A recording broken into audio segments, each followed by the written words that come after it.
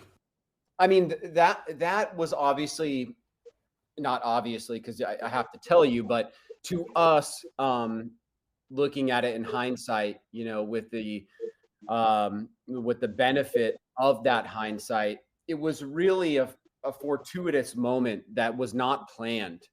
Um, we had made enough waves, so to speak, in the industry with this agency, and everybody knew that our backgrounds were from the event side. So I was from Hot Import Nights, and my partner Jim was on the drag racing side.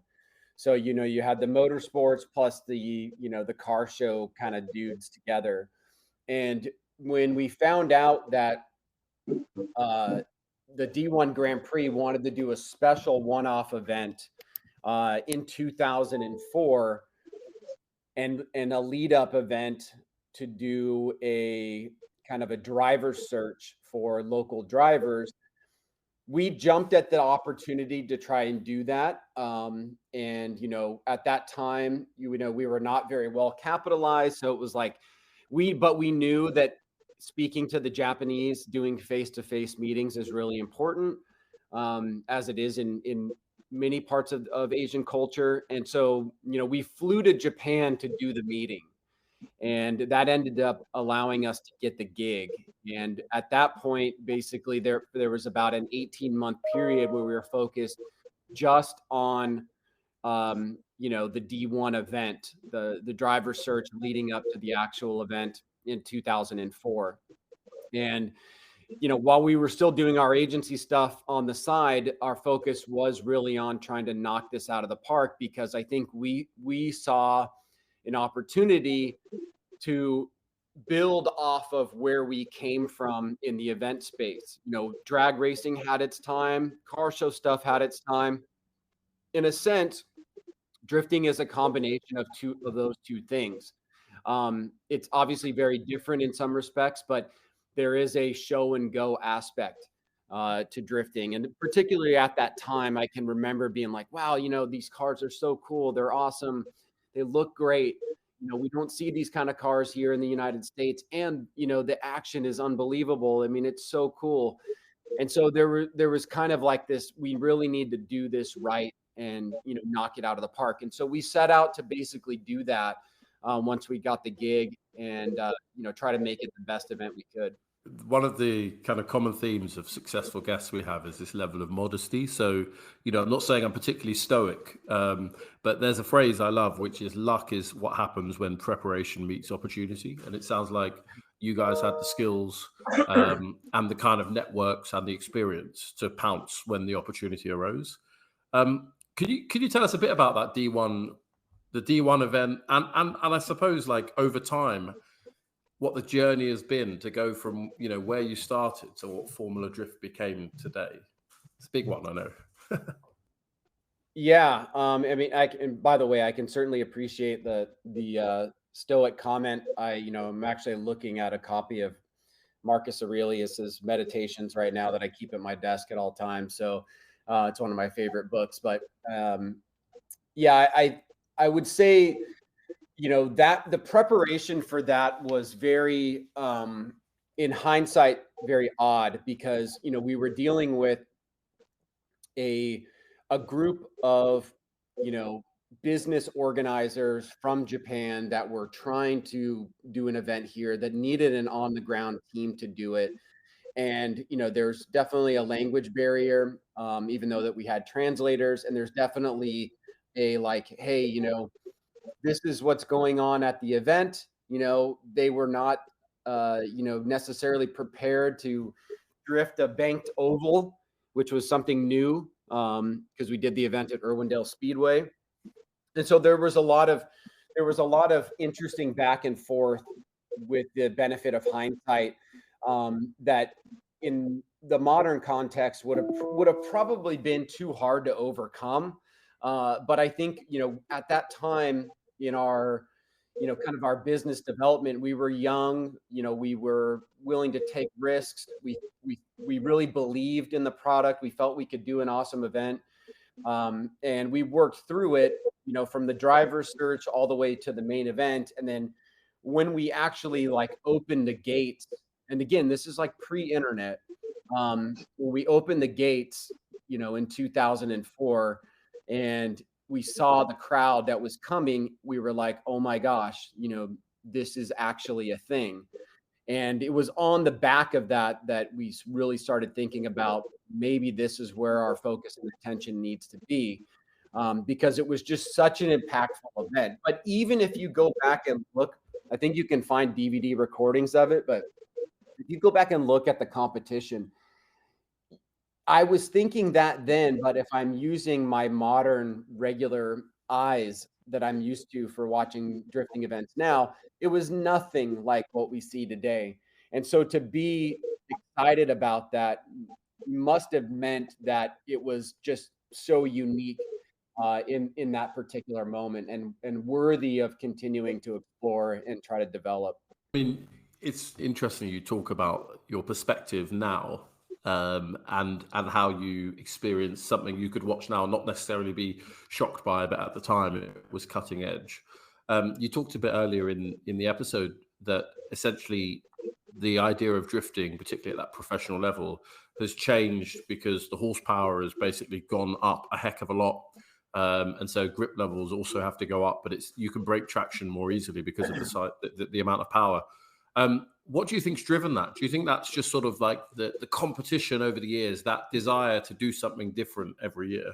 I think that the American culture on drifting had a profound impact on the philosophy of developing cars, within drifting, and we've seen some adoption of that, um, in the Japanese side of things, where horsepower has gone up, and you know trying to develop, a chassis that is perfect for drifting, but also is accommodative of the types of tires that are part of the kind of strict regulations depending on what series you're in. The very first time we saw an American drifter, an American car, was at the very first Formula Drift event in 2004, and it was a Pontiac GTO. And then alongside of that, we saw a Dodge Viper. Now, those two things are completely, I don't want to say antithetical, but just unknown in the Japanese performance side of things, particularly with drifting. You're going to get a lot of S14s, S15s. You're going to get, some four-door, longer wheelbase cars that are, that kind of have a cool aesthetic to it. And, we had guys that were developing these, essentially brand new off the lot, American-made cars. And I think the moment that you do that, the moment that you pop a V8, in a car, and in the case of the GTO, was available with that, and in the case of the Viper, it's a 12-cylinder engine. Automatically, the horsepower war, so to speak, I think kind of had its beginning. And, it was off of the basis of that we saw the first Mustang in the next year. And it kind of continued to develop and develop and develop. And then we started seeing cross-cultural items happen where the Japanese were taking from the US side of things. And as they were developing, suspension geometry and what engines to put in and how to develop reliability. And so now in the modern drifting world, there's an amalgamation of the cultures all together. But I think a lot of that started when drifting was quote unquote Americanized, from the very beginning. You were saying earlier about the kind of cultural, I don't know, the bridge you had to overcome, when you were working with Japanese business managers, and you sort of talked about a kind of melting pot here of American influence on the Japanese culture and Japanese influence on the American culture. I mean, looking at drifting today, are there still sort of two distinct cultures, or has it sort of merged together? How would you describe it? It depends on what aspect of the sport you're looking at. I mean, in the United States for Formula Drift here, our events are very loud, ruckus, tons of people attending. It's screaming, it's going crazy, it's, flaming on the internet, it's freaking out, it's, having the time of your life. In Japan, the competition is just as exciting, but it doesn't have that kind of cachet. There's a respect, there's a golf clap. You're not, if you watch baseball games in Japan, you'll see how crazy it is inside the stadium. For some reason, it's not like that in drifting. People are hanging out, they're having a good time, but they're not necessarily going, you know, out of their mind for the competition. And so, in that sense, from a participation of a consumer, it is massively different. The action itself is quite similar. Like on track, the kind of the style of car, the kind of the skill level, would you say it's kind of at a par, or do you think there are some subtle differences there? There's going to be some subtle differences, but I think it is, it would be totally degrading to either side to say that there is a set of drivers or a driver that is clearly better than one side or the other. I mean, the Japanese gave us everything that we needed to get going, and the American guys or the US based teams kind of put their flavor on it, and they both have incredible driving abilities. And depending on, where you lay down on this, they're going to have differences in stylistic approach, not just aesthetically within the car builds, but also in the way that they drive. And so, you see some of those subtle differences there. But, put two guys that have been, behind a car for 10, 15 years, and, you're basically going to have a lot of the same skill set. I don't know what I expected, but I looked at some of your current tracks, and within that, you have a bit of an overlap with IndyCar, which is the American series I tend to follow. You've got the Long Beach track, and you've got I guess I would call it Gateway Motorsport Park, but maybe it's changed its name to something like Worldwide Technology Raceway. Like, could you describe to us kind of how you use the track?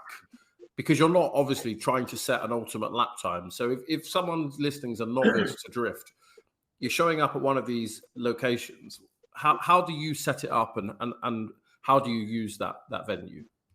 Yeah, so I mean, you're basically hitting on the biggest challenge that I think any drifting organizer, particularly us, has when trying to select venues that are going to make sense for a sport like ours. I think the ingredients for a sport like ours, you need to have every corner of the track viewable by every person in the venue. And so it has to be more like an American football or baseball game where it doesn't matter where you sit, you can at least see everything that's happening. So that's one constraint that you have.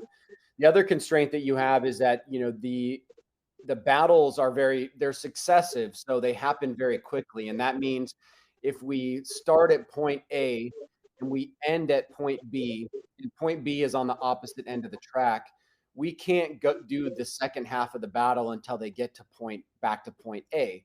And so a lot of the venues need to have something that is reasonable to have those drivers get back to the start line. In some cases, in a perfect case scenario, we're starting and stopping relatively close to the same place. And so, that's one of the reasons why, and there are many others, where when we look at venues, we have to look at not just the logistics of it, but also the geography of the track itself, and to see if it has those attributes. And if not, can those attributes be created or added? And so you get these short course oval tracks that allow you to do that. But equally, if you have a motivated racing track facility like Road Atlanta or the Long Beach Grand Prix, as you mentioned, where that becomes possible because the interest is high enough for them to have an event like ours there, then you can make those kind of events happen. And that also is the same with Worldwide Technology Raceway, where the paving that they did there for drifting was specific for drifting and not used for anything else. And it was just to accommodate the needs that we have as a racing series. Now you mention it, it makes a lot of sense because so I guess the motorsport that I've gone to watch the most is Formula One, and I say the most. I've been to 3 or 4 Grand Prix, but it's much harder to watch in person because you see the car, then it goes away, then you kind of looking at the score, and then you see it again a minute later. So what you're saying is, the venue, it needs to be sufficiently contained, or as you say, the kind of visibility needs to be high. You mentioned battle. That's an interesting word. So, like for our listeners that are not initiated in the world of drifting, what is a battle? So, a battle is, it's a technical term, so capital B, but it's also kind of a term that came out of basically, people trying to describe what happens when you have two drivers competing against each other. So it kind of comes from the verbiage that people have developed over the years, and essentially it is very close to what it sounds like. The way drifting works is you have each driver with the ability to do a lead lap. So they will both lead one time and chase one time. And so you have 2 laps. And essentially, because they are fighting it out in that way, the term battle has been something that, we've kind of taken on as a technical term. So it's in our rule book with a capital B. But, there are other names for it as well, like tandem. But usually that comes as a prefix to like tandem battle. So, a battle basically just is those 2 drivers duking it out over the successive 2 laps that we require in order for a winner to be chosen.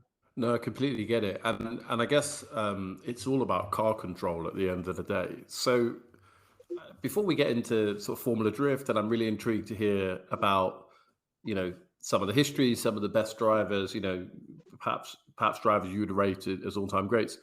Like, do you see which sort of motorsport beyond drifting is most comparable in terms of driver skill? Because it's clearly about car control. Where would you see the closest sort of relative in the motorsport world? The only thing that I've seen that actually has a real world application and drivers have gone back and forth from either sport with certain amount of success is rally. That makes sense. And, Ken Block and others, presumably, the drifting around the corners and I guess what we call it, the Scandinavian flick is a small Yep. drift. Yeah. So where do your drivers come from? Because I guess there's the obviously grassroots scene, but there's so many people that we interview that are kind of either they're trying to get into motorsport or they've succeeded, but lots of their peers have fallen away. How do your drivers end up doing Formula Drift? Where have they come from? The constituent parts of the series from a driver perspective are really, I would say, they're odd for a sport of our size. I mean, I think we have 14 different countries represented in our current driver pool. And I think a lot of that has to do with the fact that when Formula Drift kind of came online, we had these, periods of time where, and particularly when we started live streaming and social media started coming into play, where we had these really incredible jumps in growth, not just from consumers coming to the events, but also people that were consuming content and things like that. And, if you are a drifter in Brazil or, in Norway, and, the matter of you getting to continue to try to pursue your dream as an actual job, as a job, there was really only one place to do that, and that was Formula Drift. And so we started to get, guys that were coming over with these very modest programs. They may have sent a car over, or they may have built a car here, and they started to, compete in whatever our 7 or 8 round championship, whatever it was at the time. And slowly but surely, if they were successful, not just competitively, but also what was required as an athlete, in drifting and modern drifting in terms of representing brands and things like that, now they can basically say, okay, I've got 8 weekends of work a year where I've got to be at an event, but I can also be a representative for the brands. And I can also utilize this as a way to promote my own drifting business. And now what you see in the modern day is there's a, huge swath of drivers that have done very, very well for themselves in developing their motorsports program around Formula Drift. So whether they drive or whether they represent a brand, there are a lot of different avenues where support from the financial side of things can happen quite easily, I would say, quite easily relative to regular motorsports. So I think that that's one of the reasons why you see a lot of different competitors from countries outside of the United States, and one of the reasons why that's kind of continued to be a norm, so to speak. Before we kind of talk about the current season or kind of where Formula Drift is now, we have a kind of question that we ask all our guests, which is, because we're all frustrated drivers, right, one way or another. So if you could pick any car to drive and sort of race it around any circuit, the question to you is which would you pick? Well, I'm looking at the Singapore F1 Grand Prix track that I have hanging in my wall. It was a gift that was given to me because we were doing events in Southeast Asia for a long time. So I might as well say that, even though that's not a historic track, it's I think one of my favorite street racing venues or street circuits. And it would probably have to be either a classic Nissan S15 or something that is a little bit of a throwback to the beginning times of drifting, but not all the way back to like AE86s or the lower, horsepower vehicles, which I like. I've always been kind of a fan of the S15 look and feel with it and its balance approach and things like that. It's interesting you picked that because I would say, I don't know, I don't see it as a kind of drifters circuit, but when I look at the Nissan S15, I'm just immediately taken back to the kind of Japanese car culture, and I don't know, I could just see Gran Turismo in my head. I don't know why. Maybe that was the car I always bought, but there we are. So, I mean, segueing back to Formula Drift, right? You're the president and co-founder, and you've had this long, amazing journey with it. Some people kind of are happy, they get content and they go, oh, do you know what? I've had enough of that. But what keeps you going, and what are your aspirations for Formula Drift looking ahead? I mean, I think we've always kind of had a little bit of a chip on our shoulder that, in particular, we were not really recognized by the motorsports community because we don't have a how fast you get from point A to point B type of metric, and so trying to make it more than an entertainment sideshow or a spectacle was trying to make it a legitimate motorsport from the development of the cars all the way to the way that the events are run and function. And so if you have that, you're going to have things in front of you, markers that you're going to want to hit, and goals that you need to see happen before you start thinking about I've done everything I can do. So that's why, like, even at 21 years, I still have a lot of motivation to do this because we are seeing those things happen, and we're seeing them happen in different time frames.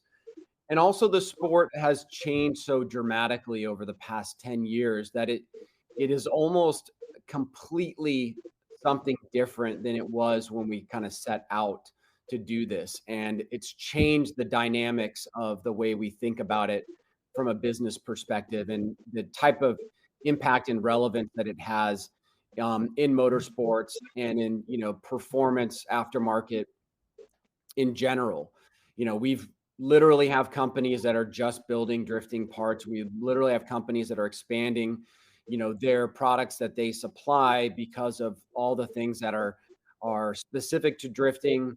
The tires is such a huge factor. The manufacturers have looked very, very deeply at the how crazy and beat up the tires get and what that means for their manufacturing process and what that means for their regular consumer tires and how they might be able to make those last longer, et cetera, et cetera.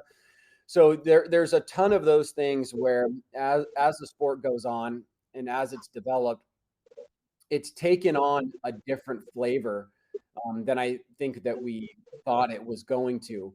However, the main goal of it still remains. We want to be respected as a legitimate motorsport. We want our athletes to be paid athletes. And if they're doing this for their dream as a professional, we want them to be compensated as a professional. And we want an industry to grow up around the sport such that it can help provide livings for people, whether you're a tuner or a fabricator or a parts manufacturer, or a marketing person, or you're representing a driver as an agent. Those are all things that you would consider norms within a regular industry. And those are things that, we are going after and trying to develop as part of our, long-term planning. Yeah, I can kind of see that you're building a kind of not just an industry, but a community or a network of people that all benefit, which sounds incredible. And when you say you might have a chip on your shoulder, I can relate to that. But I guess not to blow too much smoke. Do you take some time sometimes to reflect on what you've achieved, and do you ever feel a sense of satisfaction? It's hard. It's hard to do that objectively because there is a constant scrutiny, from, I mean, I think the thing to keep in mind is that most of the people in our sport are not from motorsports traditional. And they may or may not understand what it would be like to drive in a road racing series or the cost associated with that or how prize money works or how media rights work and things like that. All they know is that they were doing local drifting events and all of a sudden they got their license to go to Formula Drift. They went into our prospect series and they did well. And 3 years later, they're considered a pro. And they are having to put together marketing programs and campaigns and figure out what to do with all the time that they have outside of the events.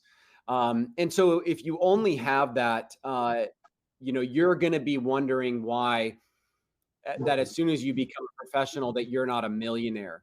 And that can be a little bit challenging for us to kind of swallow because it's not like that. You become a professional football player or baseball player or whatever. The organizational structure of the business is way different.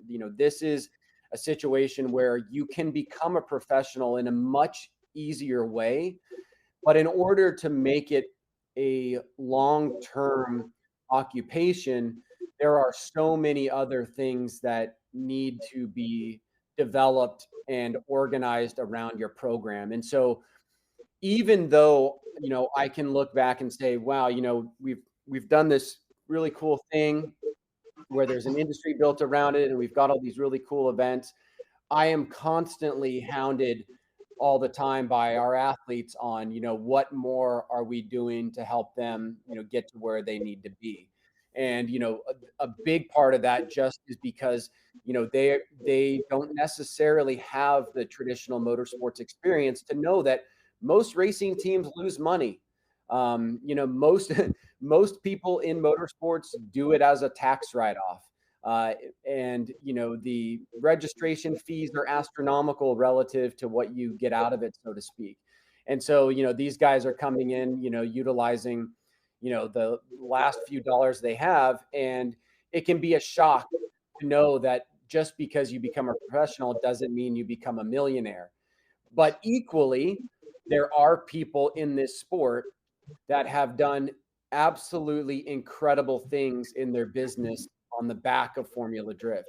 I think about a guy like Von Gittin Jr., who has literally developed a brand alongside Ford and is probably the modern day Carroll Shelby, and has a massive complex in North Carolina that just does all of his motorsport stuff. And there's other drivers like that as well. And so it is possible to do it.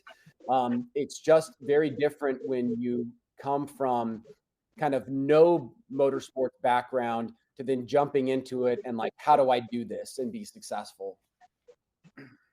I get it, and you're going to hate this comparison, right? Because you just talked about the chip on your shoulder to build the legitimacy of your sport. But when I was younger, I used to follow. You know what I'm going to say? I used to follow wrestling, and Yep. there were two different, I guess, groups of fans, and one of them are the people that are the people, the purists that are like, oh, this person is technically the very best at what they do.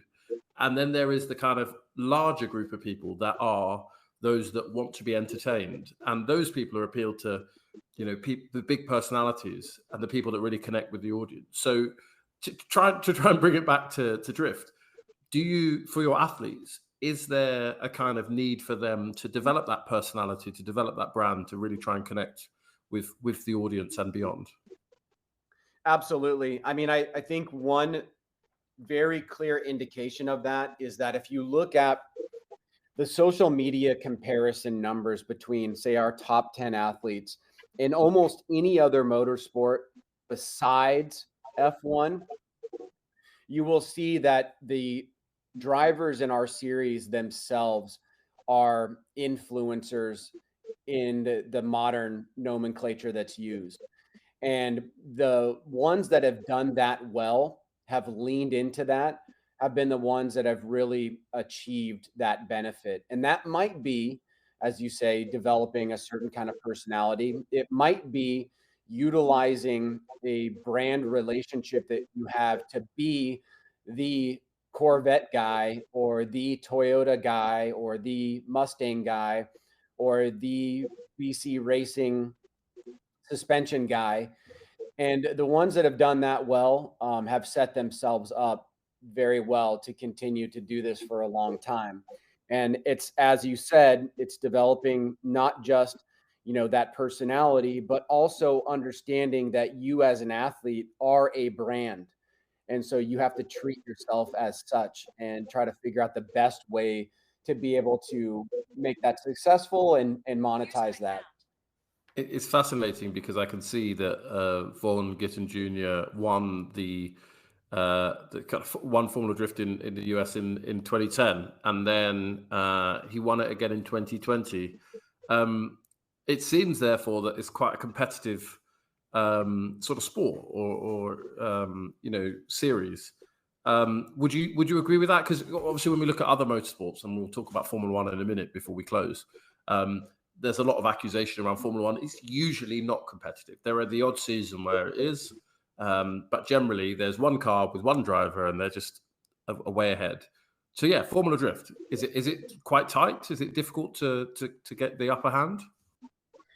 I think that is one of the things that makes our sport unique amongst motorsports is that you could bet your house, and just put the spending cap to the side for a second, because who knows what effect that's going to have over the next couple of years. But you could bet your house on almost any asset that you have that Williams is not going to win a race, or that one of the lower teams is not going to win a race in the upcoming season. And you would be right, most likely. It would take a miracle for that to happen because that's just not the way that F1 is structured. The best driver with the best car, unless it breaks, is usually going to win. And you might get a little bit of a back and forth, and everybody likes to see that, but you have these moments and years of dominance, whether it's Michael Schumacher or Verstappen, or you name the driver that's had multiple championships. In drifting, that's not the case. You can literally have a guy that is ranked out of the top ranked drivers, say ranked 25th, that can win a race or can win an event. Now, the probability increases, obviously, if you're a better funded team and you're a more experienced driver. But the competition is such that it's not even close to describing it as impossible. It is not only possible, but oftentimes likely, depending on how the draws happen, that you might find yourself in a situation where you take out one of the big guys early on in the bracket, and then you've got a nice, easy bracket all the way down to the semifinals or the finals. And so we get years where we have 8 rounds with 7 different winners, for example, where we have the points are changing constantly from the middle of the pack, going into the top 10, out of the top 10, into the top 10, out of the top 10. And you're just seeing a lot more movement in the points in general than you do in traditional motorsports. But again, obviously that doesn't, change, say, fans of drifting or even some drivers to say, well, this guy always does well. This guy's always winning. When in fact, if you're talking about it in comparison to traditional motorsports, no, he's not always winning. His probabilities of him doing better are there, but obviously he's not winning every single race. He's not even getting on the podium every single race. He is doing enough cumulatively to get close to being in the championship, and he's going to have some early knockouts and some good events, just like everybody else. But there has been tons of examples over the years where a driver with 1/10 of the budget and development of a car has won or podiumed an event. It is not uncommon in this sport at all. Wow, I love that. And I think everybody loves an underdog story, which is fantastic. So, speaking of that, I was just looking at when your next event is. So, for those that don't know, this is not a live show, which is just how technology works. We're recording this in early July. So, as I look at it, it looks like your next event is in St. Louis, Missouri. Is that right, or have I just made that up? Nope, you got it right. Brilliant. And how can people? Because obviously, I'd love to go to St. Louis, Missouri, but it's probably unlikely that my wife will let me. So, how can we watch or how can we follow along at home? Yeah, so I mean, we that's another area where we're very different. Right now we do linear broadcast television in the United States and Canada, but we have retained all of our media rights within the series, and we share those amongst the drivers so that they can utilize our content to monetize and build themselves as an influencer. And so because of that, we do a multi-syndication model on our live stream broadcast. So whether it's our Facebook page, our YouTube channel, or any of the other distribution networks that we have on the internet, it's pretty easy to find. And, it's hosted right on our website or on any of those pages. Brilliant. Well, if only other motorsport series can have that approach. I'm just looking here. We've got the Formula Drift channel on YouTube, which is I guess, my social media of choice, and you can see, recaps, I suppose, of all of the recent races, but also, as you say, like the Outer Zone podcast and sort of a range of different types of content, which is really refreshing. Yeah, and we've kind of taken that tact, since social media became kind of a thing, and we saw that the nature of drifting really appealed to the behavior of activity on social media. It's a constant payoff. You're getting a winner every 30 seconds, so to speak. Hmm. And so if you have an attention span that needs to be, fulfilled more often, drifting is that kind of remedy, because you're just seeing these battles turn over and over and over, and you're constantly getting a result. Whereas, you might be waiting, an hour and a half or 2 hours to figure out who crosses the finish line, and the race might be over after the first lap, depending on who's out front. Minus some vehicle malfunction or something like that. So that's one of the things that's kind of made, I think, the sport different, is that it appeals to a much younger audience and demographic, which is what we need in motorsports right now as people age out. And, that's one of the things that we're continually trying to work on. I don't know why, but I just love the phrase "age out," and I try not to think of it too graphically. But yeah, yeah, exactly. I think anything that can get eyes on motorsport, a new demographic, a new group of people, has my seal of approval. So I've just been looking through all of the main social media sort of purveyors. So I've just been on YouTube, and it was at Formula Drift. I've just been on what is it, X, and it's at Formula Drift, and then on Instagram it's Formula D. So I can see all that, and I'd encourage everyone listening to follow. But I'm also hearing in your voice, Ryan, the way that you talk about, the race could be over after the first corner, that you are perhaps someone that is quite familiar with Formula One. Is that fair to say? Yeah, I mean, I've always been a fan. I think the behind the veil of Formula Mm. One was always something that appealed to me. The fact that, under, say, Bernie's leadership, be outside looking in was very difficult. And you had to get it from certain sources, so there were certain magazines that would write about it, and you would learn about the business of F1. That's changed a little bit now, in the sense that, we've seen the new group, be much more open to being open with the sport. And I think actually it's been a huge net positive for the relevance of the sport outside of its core demographic. And the reason why you've probably seen the expansion of all these, American markets and other events, with Drive to Survive and things like that, is that they've opened up the doors, so to speak, to what's behind the wall. And it's really an awesome, amazing motorsport. Just looking at it conceptually, they deal with things that all other motorsports deal with, and Verstappen's winning every single race, and blah blah blah blah blah, and all that kind of stuff. But the sport itself and what it represents and how it's developed and what it means in the kind of motorsports echelon is something that I've always been fascinated by, because it is the top of the top, and you get to see all these amazing manufacturers compete, and you don't really get to see that in many other places at the scale that it's done, with Formula One. So yeah, I've always been a huge fan. That's my major sort of love in motorsport, is Formula One.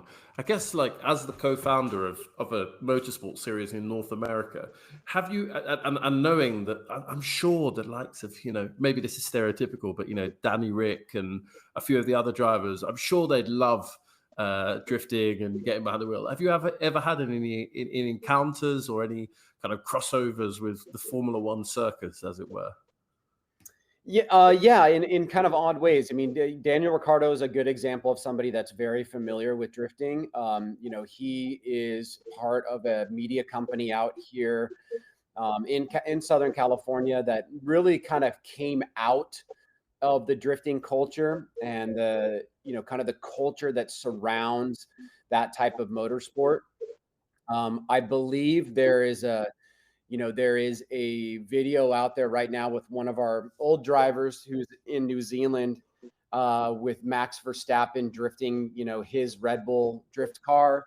So there, we have seen some of those elements. It's funny though, we were pitched to do a demonstration at the very first round of the Miami Grand Prix, and we were really excited about doing that. And then the FIA came down and said, "Oh, no, no, no, no, we can't do that. There will be too much tire laid down on the track, and so that's going to disrupt, the competition or whatever." So it is kind of interesting when, when we have been approached by other more organizations. Like, us being out on track is not the same as a sub series being out on track. Like, we are gonna change the surface structure from what it is originally intended to be, to, over a very short period of time, a huge amount of rubber laid down on the asphalt, and obviously that can play a huge role at the speeds that certain cars are going. So it's weird. It is odd that, we almost have to kind of be by ourselves, because in conjunction with other motorsports, depending on who they are, it can be a little bit of oil and water. I was literally just thinking that because I think there was a German Grand Prix at Hockenheim, maybe 2019 or something, where there was a drag strip right next to the track, and it was raining, and a couple of drivers went off over there, and essentially it was, yeah, it was like ice. They just could not turn the car, couldn't stop the car. So it's interesting. Although you're obviously an extremely professional chap. I would wonder whether the FIA saying that they didn't, that, oh, you're damn, affect the surface of the Miami track. I wonder if that was all that was at play there, because those guys are very commercial, and maybe they had other things on their mind, but Oh, I'm sure there was definitely more to it. I mean, yeah, I mean, I wouldn't go on the record in saying that that's what they said, because we're also part of the FIA Drifting Commission, of so we're course. kind of in that space. But Mm. I think it's one of the things that makes it unique or challenging, but also at the same time, it is, you know, you're going to see tons of tire smoke flying all around the track. It's going to be hitting, decibel meter levels that are well past 100. And so it just becomes a spectacle within whatever event you might be doing at, whether it's like a SEMA trade show, where we have to be outside in a way, uh, or you're doing it at a racing event in conjunction with other people. I mean, our experience. You mentioned the Long Beach Grand Prix. Our experience with the Long Beach Grand Prix is we have a kind of an out of championship competition on Friday and Saturday of the Grand Prix weekend, and we are the last thing to go on course. And we go at nighttime at a section of the course that we do our own competition at a week prior. And it becomes an absolute, like, just raucous, crazy moment for an hour and a half, 2 hours, depending on how much track time we have.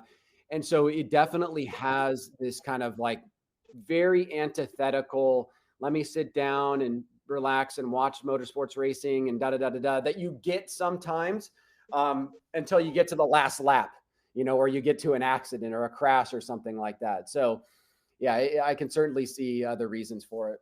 Yeah, I mean, yeah, I can just imagine the way that drifting hypes up the crowd, and you've got me thinking, what's available in the UK. So I'm definitely gonna look out for that. We're getting to the end of our show.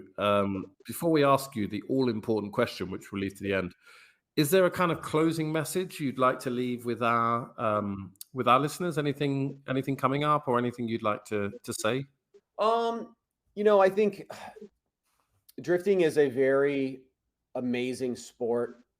It's been around for a long time in terms of somebody's lifetime, so 21 years, but it's still very much in its infancy relative to other motorsports. And I think its identity is has now been has come into fixation, so to speak.